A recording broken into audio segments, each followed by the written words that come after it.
Liquor Talk, brand new episode starts now. What's going on, ladies and gentlemen? I'm your man Victor. Welcome to the Liquor Talk podcast. We're in the fourth quarter of the Liquor Talk season. We're bringing it to an end, ladies and gentlemen. Remember to subscribe everywhere, whether you listen to this on Apple Podcasts, Spotify, iHeartRadio, even on YouTube. We got videos going up on YouTube as well. Wherever you get your podcasts at, wherever you get your content creators at, show us some love. Go ahead, show us, because this shit ain't easy, but we here doing it. So pour it up. And we're going to welcome our guest today, YouTuber Yaniqua. She's holding it down in Los Angeles. She's a rattler. Hey, love having rattlers on. Holding it down in LA. It's Yaniqua. How you doing tonight? I'm doing well. I am doing so well. I want to thank you so much for having me. No problem. I love to have FAMU people on. I need to have more FAMU people on. Yeah. If you're out there, y'all listening, you heard your boy give y'all a call now. We need to have more of y'all on. All right. So tell the people about your channel, YouTuber Yaniqua. Yes. So my YouTube channel, my name is pronounced Yaniqua. I know it's spelled funny, but Yaniqua, my bad. No worries. But it's a channel about overcoming obstacles. If you didn't know, I'm from the ghettos of Jamaica. I came to the States when I was about 11, and I've been basically overcoming obstacles my whole life. Like coming from the ghetto, that comes with a certain mentality that you have to break out of in order to get to where you're trying to go. And so I created my channel as a way to talk about things like that. I bring on people myself that, are going through certain careers or certain changes. I talk love and relationships, career, fitness, a little bit of everything. But the main purpose is to just overcome things in life. That's real. So talk to me, what inspired you to go ahead and start your channel? Because so many people are starting their YouTube channels and everybody is starting their content. So what inspired you to get started? So actually, initially, I came out to LA, right? I live in California, in Los Angeles. And I initially came here for acting. And as I was going through starting that journey, I found I just wasn't really passionate about it. But I actually started the channel as a way to not just overcome obstacles, but like talk about overcoming obstacles, but also to learn to speak on camera. I wanted to improve my public speaking skills. And so I did that, and I ended up really liking it. I really, really liked it. So I started talking about other topics, and now I just enjoy it a lot. So I enjoy bringing people on. I enjoy talking about the different challenges people face. So that's pretty much why I started and where I'm at now. That's real. Now, if you want to help with public speaking, you should have took some classes at FAMU, because that's where your boy learned how to speak and stuff. That's where I mastered it. I overcame. That's where I learned how to public speak. But we all got our different journeys, though. But you said you're in Los Angeles. How the hell are you surviving out there? Yeah, I mean, it's nonstop work, hustle, finding a way. That's what you have to do out here. I mean, well, technically, I went to FAMU for I went for business administration. I switched over to accounting. And so there's always jobs in accounting. That's the positives of it.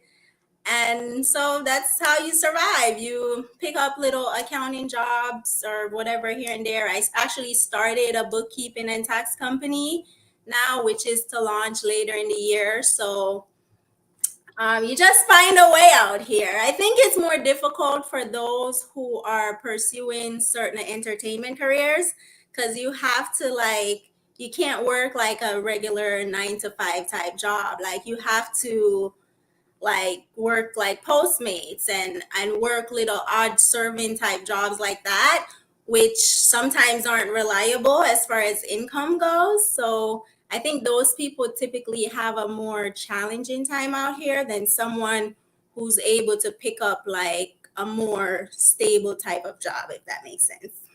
That's real. Now, the reason I asked is because I looked at gas prices. I saw gas prices was like at $4.95 by the airport. I said I can't complain because y'all paying damn near y'all at $8 a gallon. I'm like, how the hell? Yep. Gas in my neighborhood, like I have a gas station that I go to right down the street, and it's like $6 right now. In other areas, it's closer to $7. One point, I think it was like $8 in Beverly Hills. But right now, where I'm at, it's $6. It's rough. It's very rough with these gas prices. But thankfully, I work from home, so I don't have to drive too much. But I do feel for those who like have to drive a lot because the prices are ridiculous here. And I mean, even Yes. rent prices went up as well. Like, so everything's been going up and up and up, except pay wages. Yes, everything but the wages are going up. It is crazy because I heard at one point they said Florida was more expensive than California, but I think California said nope, No, you still I gonna be don't. expensive. Did Florida even reach $5 yet with gas? I It's don't at know. 4.90. It was at 4.95. I saw it by the airport today. It was at by the Jacksonville airport. It was like 4.95. But then when I came into Tampa today, it was at like 4.75. So we right there. Yeah. Yeah, I'd always say whichever city got the most gas, and right now we're somewhere between $6 and $8. So I'd say we're more expensive. Now, have they made electric cars a little bit more affordable out there or no? Because this don't make any sense. I'll say I'm not 100% certain because I drive a gas car, but there are a lot more people getting electric cars out here. Out here, Teslas are just like another car. You see Teslas everywhere, so I think they are getting more electric cars. And out here too, it's kind of different than the East Coast. Everyone is very health conscious, save the economy and stuff like that. So some people will just get the electric car for the simple fact of saving fuel and not polluting the air. And I mean, it's a beautiful thing, but I'm not sure how many more people are getting electric cars, but I think the electric thing was happening out here long before the pandemic or before Yeah. all these prices. Yes, that's definitely what it is. But what made you decide I want to up and move to California from basically living in Florida? Because Florida and California are like two worlds. They're both warm, but it's two totally different places. Well, actually, I moved here from Philly. So when I left college in 2016, I actually moved back. My hometown in America is Philadelphia. That's where my mom's side is. I moved back there for 2 years and I was trying to sort out my life.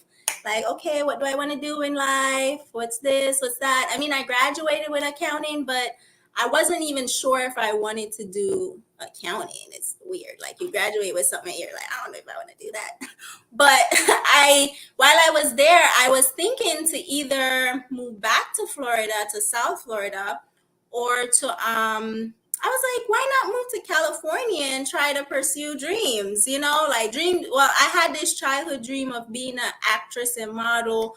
But then when I came here and I saw how it was, I'm like, yeah, I'm not really passionate about that. I just enjoy the scenery now. I enjoy the warmth. I think the weather here, to me, it's better because it rains a lot in Florida and I hate the rain. But I'd say the culture in Florida is probably better. I feel like Florida is a little more cultured as far as like island type culture. Out here, it's more like a lot more Mexicans, where it's like in Florida, it's more island people and like Africans and stuff like that. But the main reason was really to pursue certain dreams, and then I fell in love with doing vlogs.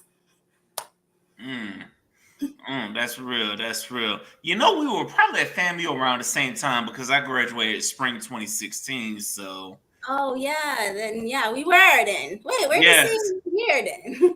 yes, we graduated the same year. I'm surprised our paths didn't cross. I feel like I've seen you before though. I don't know where, but I feel like have you been to the island parties? I don't know. I feel Probably. like I've I went to a seen couple of them you. island parties. I probably went to a couple of them Yeah. island parties. So I definitely feel like I've definitely seen you at FAMU because I'm like you look familiar, but I just don't know where exactly. let's see. I was at some of the island parties. I did take a couple of classes over in SBI as well. So Yeah, I, I I think was I think I saw you in SBI. I do I was think. all over that damn campus. I'm not gonna lie to you. Yeah, I definitely probably saw you. Yes. So this past week it was anniversary for the birthday of the Marching 100, which was June 1st, right? I did not know. Yeah, I knew it because I followed a couple of former Marching 100 people that were posting about it. I said, "Wow, shout out to the 100. It's bad. It was never the same when they got suspended because, like I said, I was there when we were off campus. It wasn't the same." Yeah, yeah, for sure. I think I was there at this. I think it's when the year I came in, because I came in 2012. I think it had happened right before that, actually. Yep, yep. So, Yeah, not to tell my age, but I was there. I was there like when they got kicked off, and also I was there during the damn incident because I had heard about the damn incident that happened while at the Florida Classic. Because some people were talking about it on that thing about 1 or 2 in the morning. They said somebody had died. I was like, and then on my birthday, I had to see the press conference they host on campus. I'm like, are y'all serious?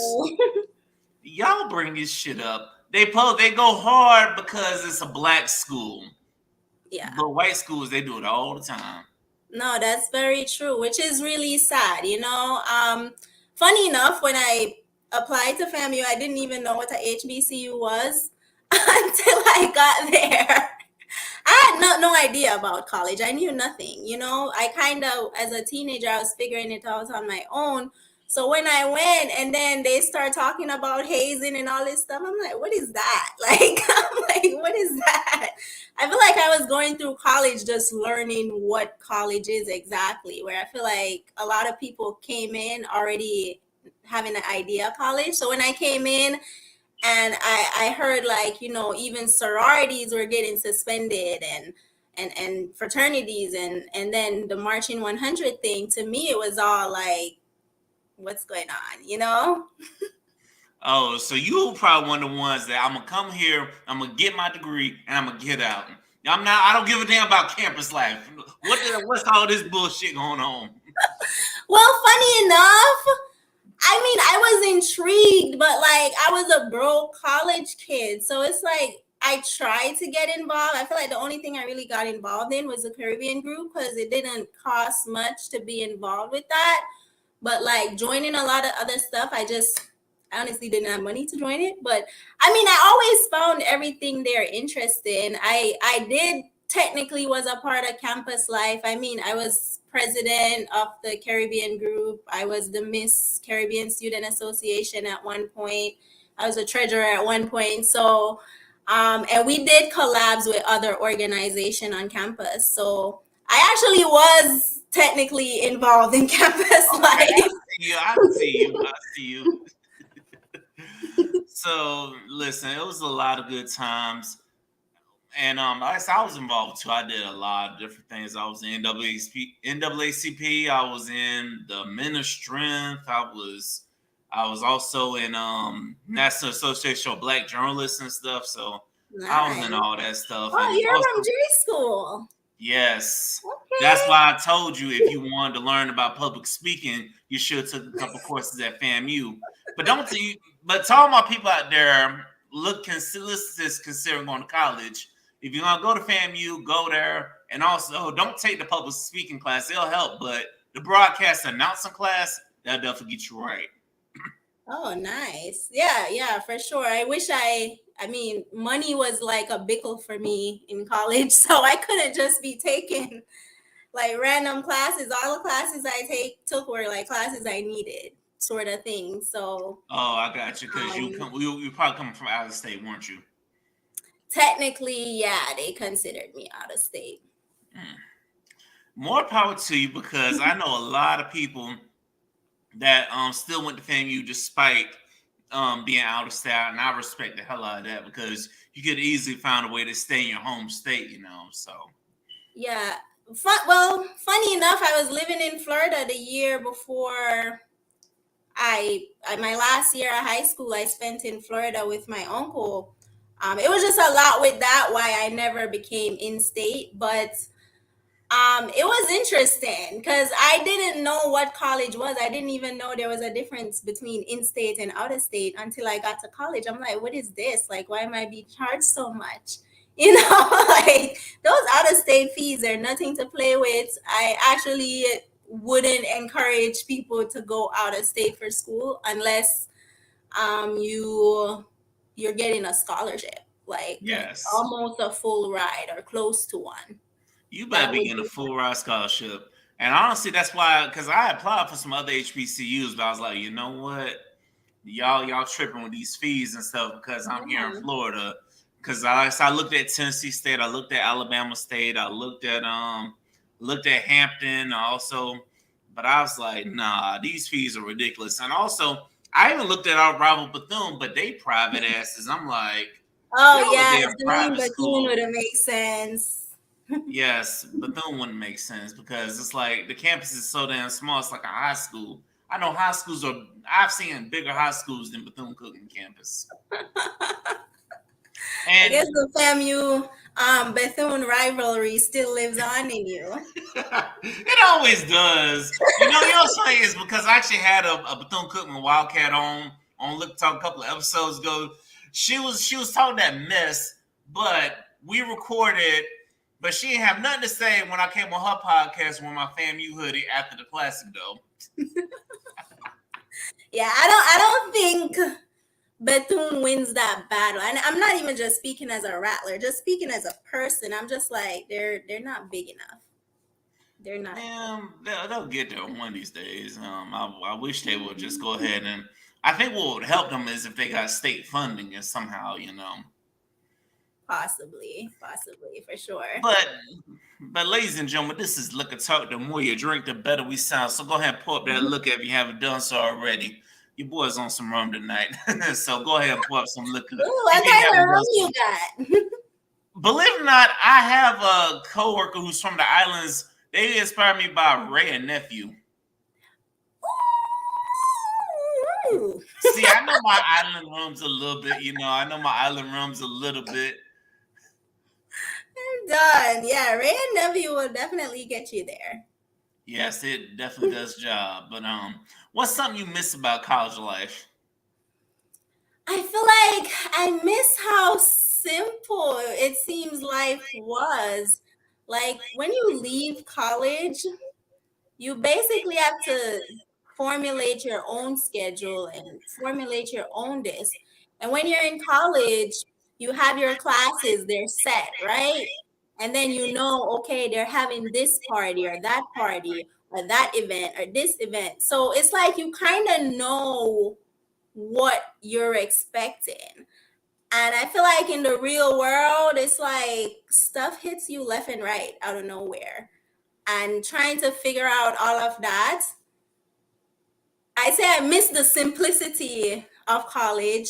I do miss the Caribbean group. We used to turn up well, not just turn up. We did a lot, but we turned up a lot. I don't turn up no more. We used to do a lot of service event, a lot of campus events that were very fun. But now it's like now you have to go searching for events sometimes, or you have to join a different group out here and make sure and then figure out if it's gonna be good or not. So I don't know. I guess the main thing is missing the simplicity. I like the simplicity of college and just knowing what you're gonna get week by week. Agreed. I definitely feel you there because even being here in Florida, like even being in Tampa, I'm still trying to find events and stuff. Excuse me. Whereas campus, you heard about events. Somebody was talking about it. Somebody was texting you about it. Somebody tweeted you about it. You heard about the events and stuff. Yeah. You heard about what was going on. There was always something to do, so you could never be bored home. So, and if somebody was turning up, you just never know. You walk on campus, you look like you're ready to get lit. Somebody gonna invite you to a party. Somebody turning up, So, but I Yeah. feel you. That's It's so like, true too. And you have to also remember Tallahassee is a college town too. It's yes, such a small town, but it's like the three universities are there, and they seem. I remember my freshman year.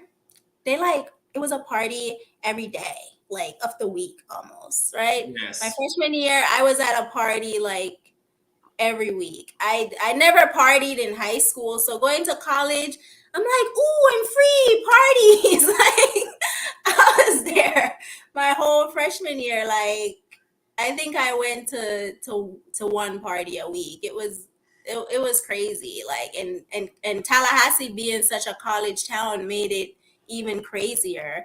Cause out here in like LA, for example, I don't feel like LA is a college type of town. So you even though if you go to like a UCLA or something, like you'll get that college experience on campus. I feel like with Tallahassee, you could get the college experience all over. Like you had people from FSU and TCC coming over to FAMU, and Mm-hmm. it just made it so much more vibesy, as us Jamaicans would say. Yes, yes. It definitely did. And also it also created a little rivalry because it'd be the black FSU students or the black TCC students talking shit about FAMU, and then we gotta be like, y'all talking shit about us, but y'all pulling up our parties, y'all pulling up to our homecoming. Man, listen. But I feel you though, and it's like college towns. Going back to something you said about college towns, that's where you get the full experience. Now, if I was in LA or even Atlanta or hell, even Tampa, I would not be thinking about college. Like hell, and that's why it's a blessing in disguise that I didn't go down to school in Miami because it's like, who the hell thinking about some school when you in Miami?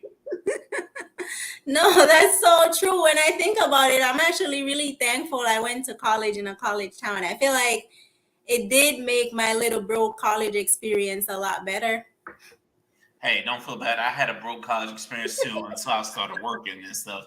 But then by the time I started working, I found I was just too damn tired to go to the parties and stuff. So now I'm starting to get washed because shit, I'm working this damn job, and I ain't gonna lie, I was one of them. If it was a big party, I knew it had to be at a lot of people there. I'll find a way to be there because truly I'd be calling off.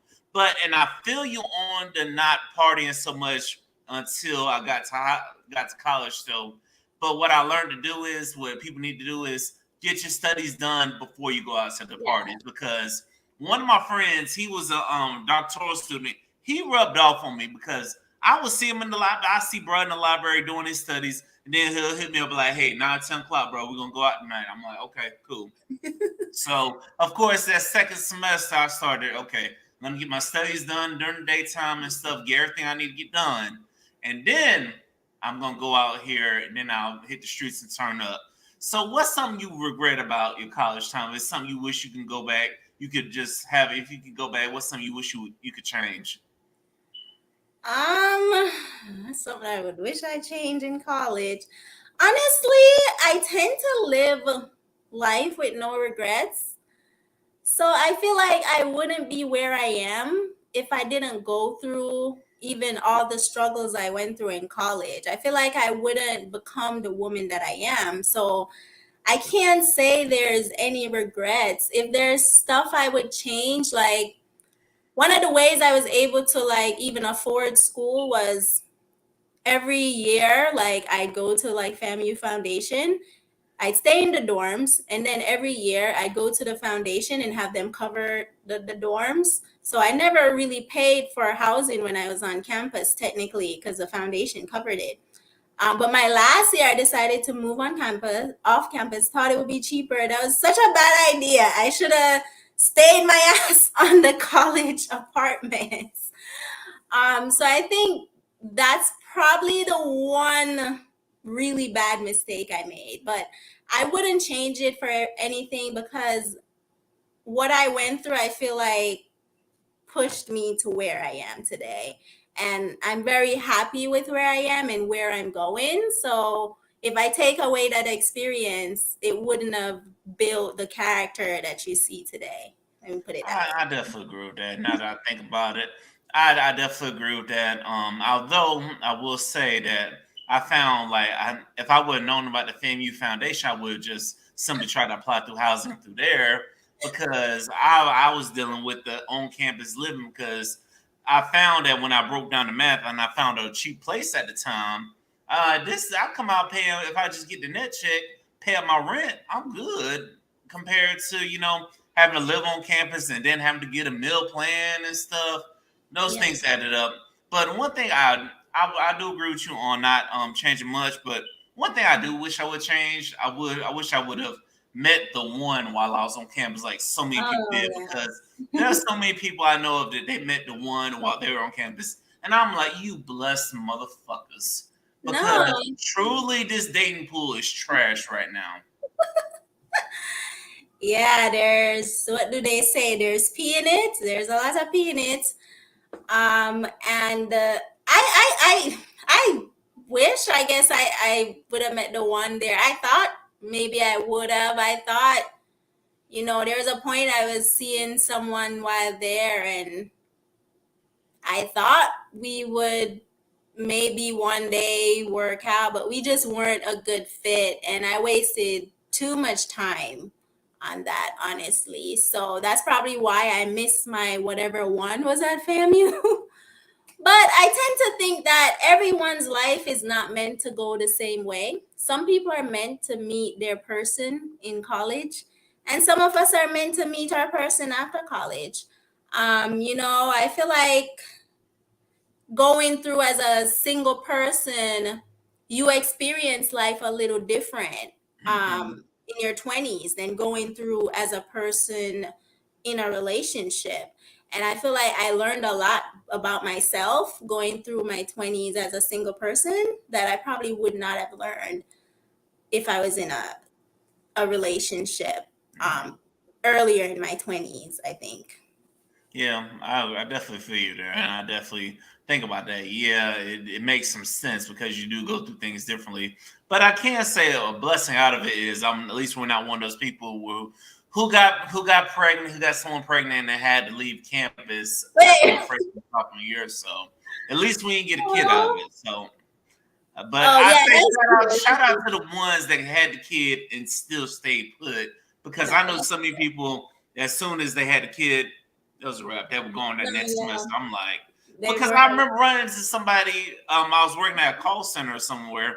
I ran to somebody. She said, "Yeah, you look familiar. I saw you on campus." She said, "Yeah, I had a baby, and that's why I left." I'm like, "That's why you left?" There was so many daycares and stuff on campus and stuff. So I feel like FAMU, if you put forth the effort, FAMU will find a way to help you. No, yeah, I agree. Like, if you no, that was the whole thing with the housing. Like, I technically never had a housing scholarship or anything. What I would do is I just sign up for housing, and at the end of the year, I went to them to get money. They'd look at my grades and they'd be like, "Oh, she's doing well. Oh, she's going to the next grade." So they just paid it off. They cleared the balance, and then I was able to continue. So FAMU is always helping if you ask for the help, but a lot of times people don't want to ask for help, and then they wonder why they don't get what they want. Like I was kind of one of those person at one point to now, where now I ask for help if I need it. Because the worst thing a person can say is no, but you're not gonna know unless you ask. And I agree with the people who left with the kids thing. Like, they really didn't have to if a lot were willing to ask for help. Because the one thing I'll say about FAMU and just the community in general, going to a HBCU, is people are willing to help you if you Yes. ask for help. I remember, like, even when I became Miss Caribbean Student Association as a sophomore. I was this shy person, and they sent me out there to go fundraise. I had to be walking around the set asking for money, and I was just like, this is not something I want to do. However, people were actually donating. Like, if you ask for Yes, help that's in a true. nice way, like, people will actually help you out. So, um, that's just really what it was. Like, I wish more people would have done that, and I think that they definitely would have gotten the help. But one thing I noticed too is that some of the mothers who left at that point, or even, I guess, even some of the men who left for whatever reason, They end up, some of them going back, not to FAMU specifically all the time, but they went back to a different school and finished out their degree. So, they accomplished what they wanted to accomplish in the end is technically what matters. But yeah, FAMU is very helpful. That's one of the things I can say. Like, I definitely encourage Black people to go to HBCUs, even though I had no idea what an HBCU was when I first started. But I don't feel like I would have ever gotten that experience at a PWI, and so I'm thankful for that experience. Yeah, listen, I totally agree with you there. Like, don't feel bad. I knew FAMU was an HBCU, but it didn't hit you until you got to campus. It didn't really hit you, it didn't stick with you that I'm really at a Black college, that I'm on campus and I see nothing but Black people. You know and what I'm saying? Black excellence. Like, so many Black people, like, going after all different types of degrees. I mean, I was in SBI. We had the forum, seeing the Black students in their business suits. And I mean, everything was just such a nice experience to go through, because the thing about it is, when you go into the real world, you're depending on what type of company to go work for, but most people aren't going to ever have that experience where you're surrounded by Black people again, Yeah, you're not. in your adult life. Like, most people are not going to have that experience again, because most companies, are white owned and typically have mostly white people. So that's typically what you're going to experience once you leave the world. So I think it was nice to just get that little experience of being around so much Black excellence. Like, I definitely encourage it for, people to send their Black students to HBCUs. And you get that sense, there's so many different things to do, whatever you're into, and you get that little sense of like family, and you do feel like you fit in more in a sense. Technically, though, I was a minority because I'm from the island, so that's actually a minority on an HBCU campus. But yeah, so I was a minority within a minority group. Ain't that crazy, right? Yeah, that's crazy, and I'm sad that people made you feel like that, because I know plenty of island students, they fit right in at home and stuff. And also one thing I do miss about campus is how fast you can make friends. Like, somebody could recognize you from sitting in class, they'd be like, "Hey, did you get notes from so and so?" Or if you see somebody studying and y'all in the same class, that's a new buddy. I'm like, do you know how many classes I actually passed that way just from sitting with somebody that was struggling? We figured it out together and stuff. And I remember sitting by somebody one time in the library. We literally typed a paper at the same time. The paper was due tomorrow in the morning. We both in there doing it at the same time. There were just so many different ways to make connections and stuff. Hell, even going to the games and people sitting at the caf. It's like, and if they see you at one thing, they will recognize you fast. I'm like, damn. You don't get that in real life. You know what I'm saying? You don't get that out here. Like, you're not gonna be. You'll see your coworkers, but you're not gonna be going up to them like, "Hey, I recognize you," unless of course that they Black, but But you don't get that a lot. No, that's kind of true for sure. I think I wouldn't say like I felt like people were excluding me per se. I think it's just me not understanding college, and also me, I had to like kind of learn Black culture a little bit. I feel like in college, like Black American culture, I should say, because I hadn't been around Black American culture like that until I went to college, and it was a new experience for me. So that's probably more so why it felt like, even though I was Black and everything, it felt like, okay, I was kind of out of place. But then, like I said, college has so many things. I found a Caribbean group and I felt like I fit right in. Yes, of course, of course. And have you linked up with any of the HBCU graduates out there in California? Because I know there was a FAMU group a long time ago that was out there, all out there in California. In the group me. Funny enough, like, I've not gone to any of their thing yet. I think they're having something coming up, and I keep saying I'm gonna go. There is a group me. Huh? Well, what's stopping you? So when I first moved out here, I had to be figuring out my life. I came out here with like $5,000 and just like two suitcases. So I had to, like, for the first couple years, I was like figuring it out here. You know what I'm saying? Like, so I felt like I couldn't really do stuff. Like, now I feel like I can do stuff. Now I'm like really settled. I have my own little place now, and I feel like now I can really do a lot more of what I want to do out here. So I think that's what it was for me. But also, they had kind of stopped having events. COVID hit about 1 year after I came here. That's when COVID, a little Oh, over one damn, year. you That's came when at the COVID wrong hit. time. So COVID like stopped a lot. They had like a few events before COVID, but once COVID hit, then everything went blank. And I think they're just now trying to start having stuff again. And so I said I'm gonna start trying to go. But yeah, I've actually met one FAMU person out here. We had went to something like a little over a week ago. There's another girl that was actually in my organization, but she left. And then I actually went to the restaurant that one of the FAMU persons manage. She manages that restaurant. And so that was interesting. I have her on Facebook. And she's actually I think she's one of the leaders of the group me. So I said I'm gonna start going to the group me events now. So I'll see how that goes. There's a good little batch of us out here. They're just kind of spread out. Yes, yes. Yeah, you gotta make those connections because y'all start reliving college, and that's how you build a bond with people because you'll be talking about the different dorms and talking about the steps. And what I found is when you talk to somebody about colleges and stuff, it's like you'll start telling your experience, and you never know, somebody might have the same exact experience So as you. true. That So is so true. That's so true. so you just gotta get out there and go to these events and stuff.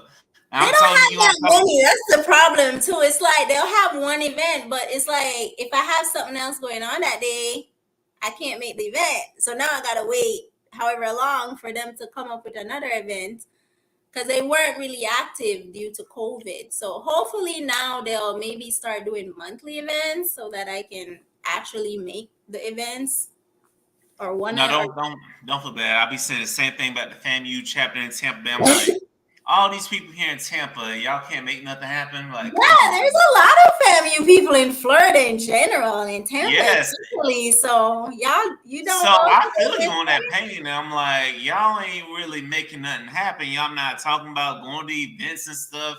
Now that COVID, now we passed COVID. So They I don't feel do you. I'm in the events same there. boat with you. They don't do Hmm? events there. No, I haven't heard anything. No events, no nothing. So I'm in Maybe that same you boat with gotta you. start it. I might have to. I don't know. Part of me might, if I stick around long enough, I will because I have been considering relocation. So, but if I don't relocate, I would definitely talk to them about, hey, let's go ahead and start going to civic events. Let's doing some events because all of us in Florida, we all networking and stuff, so we can help each other. No, yeah, for sure, for sure. But like I said, but nothing like that campus networking. So you going to homecoming this year? Yeah, that's the plan. That's the plan. I plan to go this year. For sure. I Look, haven't gone back to a homecoming yet. I kind of wanted to go last year, but I didn't know if they were having it or not. And by the time I did figure out they were having it, it was just too late for me to go. So yeah. I said I'm gonna go this year.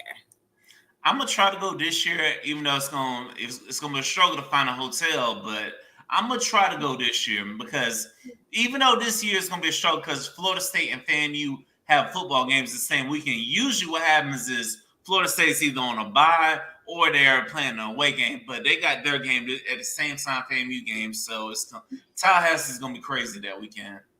But I know one thing: if I don't go to the Florida Classic, I'll definitely be at the Florida Classic. No, yeah, for sure. And thankfully, though, I have, one of my closest friends is still in Tallahassee. I have members of my old board in Tallahassee. So I feel like I won't have to book a hotel, thankfully. Yes, yes, Hotels be tripping. yes. Hotels be gone by as soon as they drop the day. Everybody and they mama done book the hotels. But what's gonna happen though is people are gonna start when you get close to the time. People are gonna start trying to get out of them hotels though because they're not gonna try. They're not gonna make it. So You think so? yeah, sometimes I know so though because it happened to me one year where it's like I had accepted a new job and they told me I couldn't travel or nothing, so it's like I couldn't go, so I ended up giving my hotel to somebody else.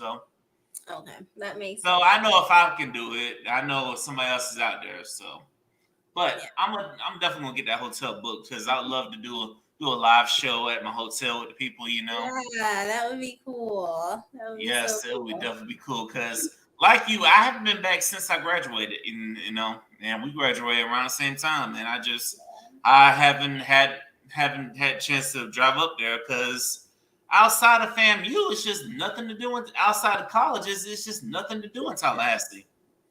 Yeah, like it's a very college town. So it's like when you're a grown person, like with me in my later part of my 20s now, with for people in their 30s, it's like if you're in Tallahassee and you're grown, it's just like weird in a sense. Like you feel Yeah, out of place almost, if that makes yeah, sense. and like I said, nothing against the locals and stuff. I met some cool locals, but I'm just like, you settled down here, but. No, that's true. Like you look and you're like, when my mom came for my graduation, she was like, "Why'd you come to school here in the country? Like, why you in the country?" Your mama thought Tallahassee was country? She said, "All you see is bush. It's bush everywhere." Because when she came, she booked it was booked so last minute that there was no like hotels or anything really available. So she had to stay at this Airbnb, and it took her to, Tallahassee has those outskirts part, and it be real bushes out there. So she was like, "This is the country," and she was scared of Florida. I'm not even gonna lie. Oh wow. She was scared of Florida, but you told me that you grew up in the rougher parts of Jamaica. Well, my mom left when I was young, but she never really liked the rough Jamaica. She's not a fan of Jamaica, rough, like because of her upbringing and stuff. So she likes where she is in Philly, where it's city and everything like that. But in Jamaica, where I'm from in the hood, it's like the city. So it's not bushes everywhere. Like, but there are the country parts of, because I'm from Kingston, but there's country parts in Jamaica and they have a lot of bush. So when she came to Tallahassee and the Airbnb was in the bush, she was like, "Why you bring me to the bush?" Like, so I think that's what it was for her. Like she felt like she just was back in the country or something. Wow, that's crazy. So going back to Jamaica, like so Kingston is the rough parts because I thought Kingston was the part where all the tourists want to go. No, not a lot of tourists go to Kingston. Most tourists, I feel like they go to Montego Bay, Ocho Rios, Negril type areas. Those are more the touristy spot. Kingston is considered rougher parts of Jamaica, but not all of Kingston is rough. There is, I guess, an upper class Kingston, if you will. But where I'm from in Kingston, it's very rough. So Okay. Have you ever thought about maybe relocating back to Jamaica? Did that ever come up in your mind or no? to live, no, because I've been here since I was 11. So going there to live would be weird. I feel like My childhood, yeah, most of it was spent there, but I feel like my adulthood was all here. So I feel like most of what I know is here. Like even when I do go to Jamaica, I'm having to ask questions because I still have family there, and I'm having to ask, oh, Jamaica don't do this, Jamaica don't do that. And they're like, no, Jamaica is not America. And I'm just like, oh, really? So I don't think I would live there, but I do plan to buy like a house down there and stuff like that. And being that I'll be working from home, I plan to for the rest of my career. Um, I plan to go there sometime, spend a month there working from home, sort of deal. Man, that would be nice just to work from home and be at the island and shit. That's why if I ever owned a beach house, I'd be like, shit, I want to work from home too. Like, but the way these gas prices are looking, I'm like, I need a job that tell me to work from home anyway. I'm like, cause this shit don't make no sense. Wait, what field are you in? Man, my field right now, I'm in a sales field. I'm in a credit card processing field. I'm in a tech field. I work for the company that makes the credit card machines, if you will. Yeah, if you're selling, you gotta be in person. Yeah, no, Unfortunately. I'm not even sales. I'm just like telling people to plug the shit in, you know what I'm saying? I'm one of them people. But I'm trying to get to the Well, point I where I'm feel like like, you can do that from home, no? you can, but the bosses of the company don't believe in working from home. They believe in us driving out here with gas prices that make you want to rob Peter to pay Paul. I'm like, goodness. Yeah, they're tripping. They want to keep us in. They want to keep control. I think when they have jobs like that and they don't have you working from home, it's to keep control, a sense of control. I mean, I don't know how they feel that they're not in control because they got things on their little computers they give us that can track us down. I'm like, have they not figured out technology where you can track somebody down with that computer, like figure out what they're doing and stuff? Like, come on now. Wait, what? Wait, what? No, you know, with certain company jobs, they can program the computers to where they can track you down to track what you're doing and stuff. Oh, like on the computer. Yeah, I on thought the you meant in computer. your home. Like you scared No, me. no. No, don't be afraid. They haven't started doing that shit yet. Like, do they know if I'm taking a nap? But I'm pretty sure they have ways they can track and be like, and also they can track about your production. They'll be like, hey, what have you been doing this past? But then again, I'll be doing shit when I'm there sometimes. So I'm like, look, hey, what y'all gonna No, do? that's true. That's true. That's funny though. They need to have you working from home so you can like come work in the islands and whatnot. Yes, that'll be just beautiful. Just have a nice view. As long as someone have a strong Wi-Fi signal, you know, have a nice view working outside. But yeah. But ladies and gentlemen, this is Liquor Talk. The more you drink, the better we sound. So go ahead and pull up that liquor. And remember to subscribe to the channel. And remember that we are in the fourth quarter of the Liquor Talk season. It has been a great season so far. I do appreciate y'all's support. I got more announcements coming soon, so stay tuned for that.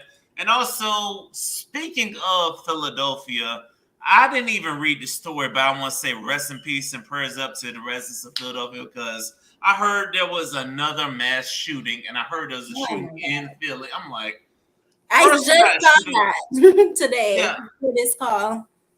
yeah, I saw that. I saw that when somebody mentioned it on the radio when I was driving home. I'm like, are you serious? We got Yeah. another mass shooting. It said 11 were injured and 3 people died. I'm like, what in the hell is going on?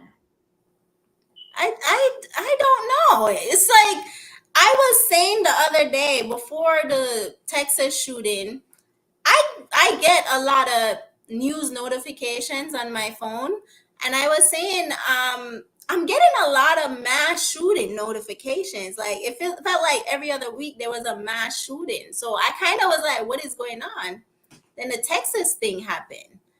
And I'm just like, what's really going on out here? And why is there so much mass shooting? Like, where are people heads at?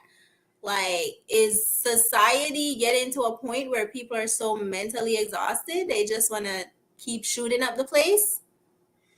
And I'm just like, and nobody, I guess there's like, People just want to shoot up places, and ain't nothing gonna happen. They know ain't nothing gonna happen to them. If it's a certain color of people, they know ain't nothing really gonna happen to them. They'll probably find a way to get them off the hook.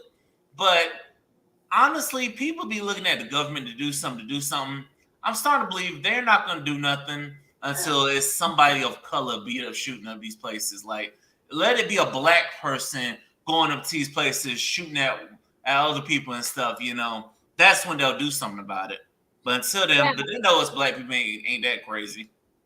No, I feel like with most politicians, I feel like a lot of, not, maybe it's not all of them, but it seems most of them, they do a lot of whatever fits their agenda and will help them. So if them tackling this issue at this point isn't going to help them get reelected or whatever, they're not going to tackle it right now. What they typically do is they wait until closer to election time to start saying, I'm going to do this, this, and this in my next term to try to get the voters to vote. And it happened with the presidency. I mean, mm-hmm. Yeah, you have all the talk, but when you get office, them private donors start talking to you. They start putting them the money and get laws in their interest. They're like, hey, I'll pay you if you put this law in place and stuff. They start getting the laws that will benefit their business and their profits and stuff. So, and it's crazy. It is, and I feel like with the shootings too, like for some politicians, they won't tackle it either until they are trying to get reelected or until it hits closer to home. And you have to think, a lot of these, politicians and stuff, their kids are in private schools where you don't hear of mass shootings in those type of schools, really. It's usually the public schools. And so for them, it's like, it's not their issue at this point. Like, it's not a benefit to them to tackle it at this point. They let the people bicker online about what to do. Then they look at those things and put it in their talking points for when they're trying to get reelected, which is really sad because it's just like, I feel like these shootings, and just even if you look at social media in general, you can tell, like, it seems people's mental health is not being taken care of properly. And some people are acting out in different ways, and one of these ways is shooting up the place, sadly. So I don't certain know what we can do about it other than I can officially vote now. I became a citizen last year. Oh, congratulations. I guess for us, it's to try to get people elected that will actually help. But there's always a battle between Democrats and Republicans. And sometimes neither of them are trying to help. So it's like, we as a people might have to really push, there's independent, but most people don't vote that way. So it's possible people need to start push for candidates who are actually really trying to help and not just trying to get an elected seat, if that makes sense. Yeah, I feel like that's true. I feel like that's all true, but it's just you can't control the politician's mind when you have private interests, people with a whole bunch of money, flashing money at them, throwing money at them, funding their whatever bullshit. They're just funding them like, hey, do this, do that, So I just don't know what to do. And also, I feel like us people, we just need to be strapped up. We got to be able to protect ourselves and stuff. We got to. That's the argument, right? Like, some people, it's like a battle. It's like some people be like, no guns. And some people are like, have guns to protect yourself. So it's just like, got to make up your mind. Like, you can't say no guns, but at the same time, you're saying have guns to protect yourself. You can't have both, because some of these mass shooters, and the thing with the mass shooting is a lot of some of the shooters get some of these guns illegally, right? Because mass shooting isn't just like shooting up schools. It's like even in the hood and stuff like that, where you have drive-bys and things like that. So some people are getting guns illegally. So it's like, how do you control all of that? It's such a huge issue to tackle because there's so many moving parts with it, if that makes sense. Yes, it's definitely a lot of moving parts and definitely a lot of things you have to worry about, things you have to consider. I'm just like, at this point, it's sad that you get to the point where you're just numb to it. It's like, damn, another shooting. Oh well, Yeah. And then because go ahead.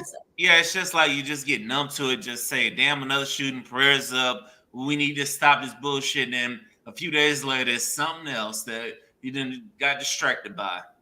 That's pretty much what's been going on. That's why a lot of times I don't talk about certain things. Like even the other day, they were having the Johnny Depp and Amber Heard case or whatever. Like I felt like that was, it's like every time there's something new coming up, and I try not to talk about every new distraction that comes up because it's just like, okay, what is it doing? There's still people shooting up the schools. So what are we doing about these people shooting up the schools if we're just being distracted by everything all the time?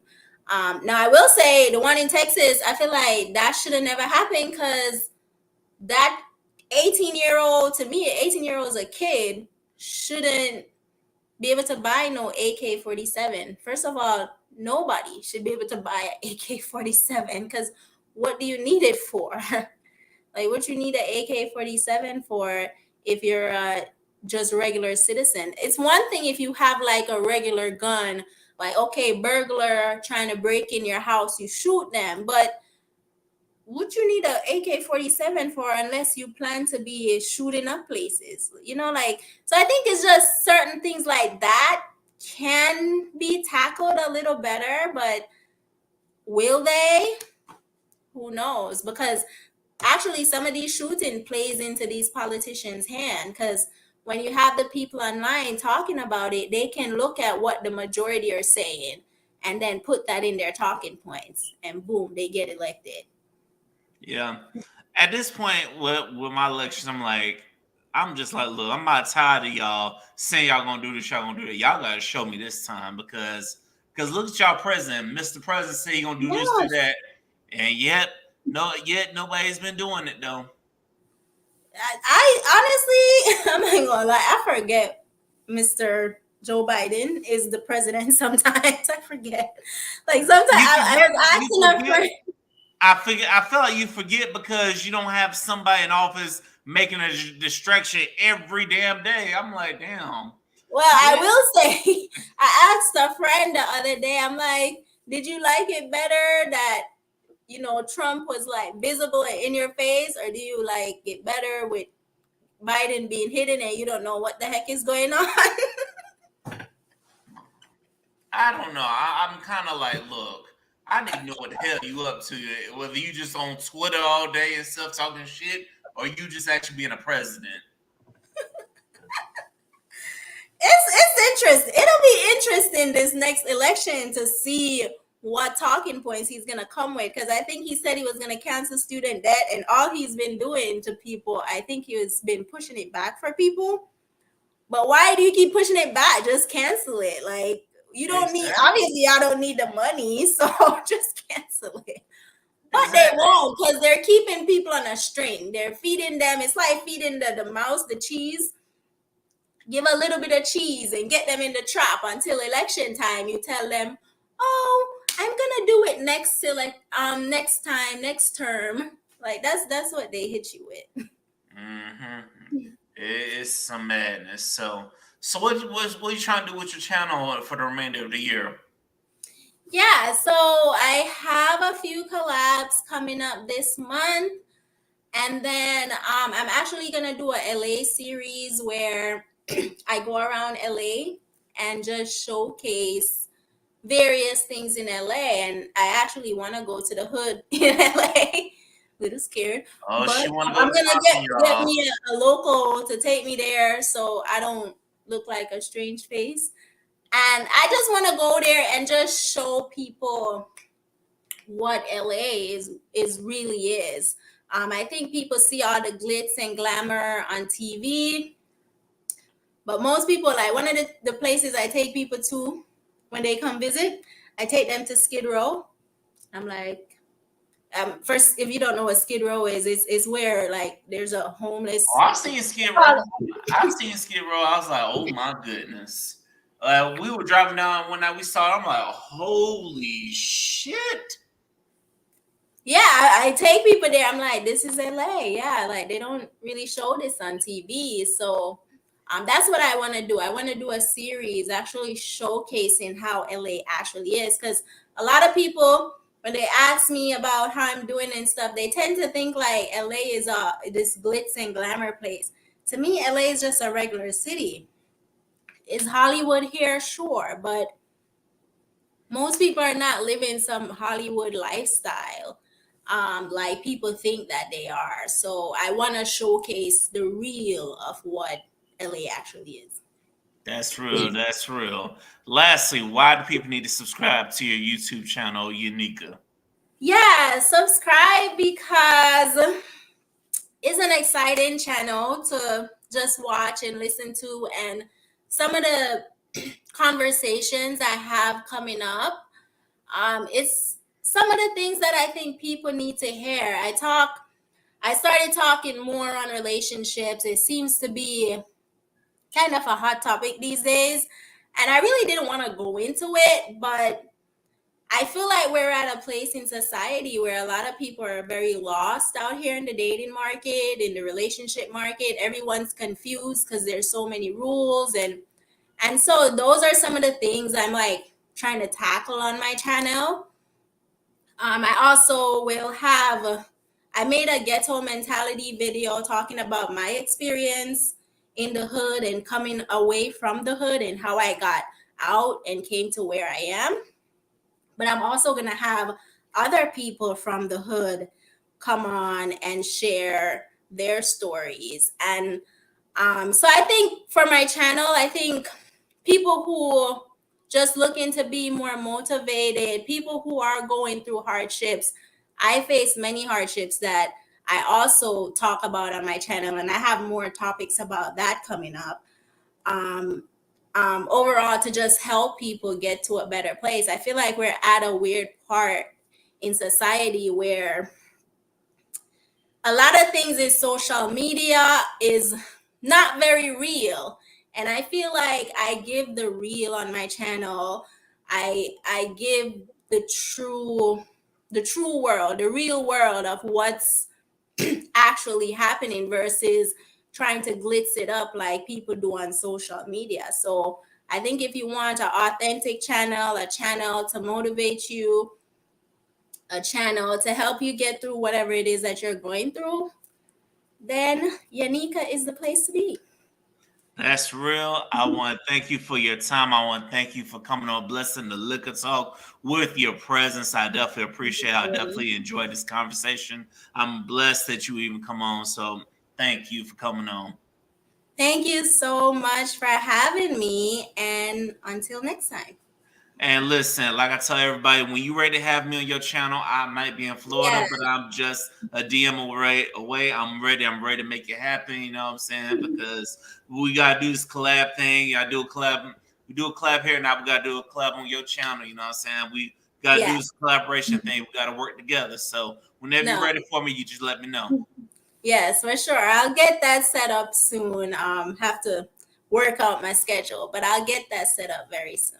All right, cool. And thank you to listeners for listening to Liquor Talk. You sat with us for an hour. You done pulled up. You done got lit. I appreciate you for listening. I appreciate you for tapping in. Whether you tapped in on Apple Podcasts, Google Podcasts, Spotify, iHeartRadio, or YouTube, wherever you get your podcasts at, go ahead and tell a friend to tap in with the Liquor Talk, because you done tapped in, and you need to go ahead and tell a friend to take a shot and tap in with the Liquor Talk. Until next time, ladies and gentlemen, we out this motherfucker. Be easy, and we'll see you next time. Bye.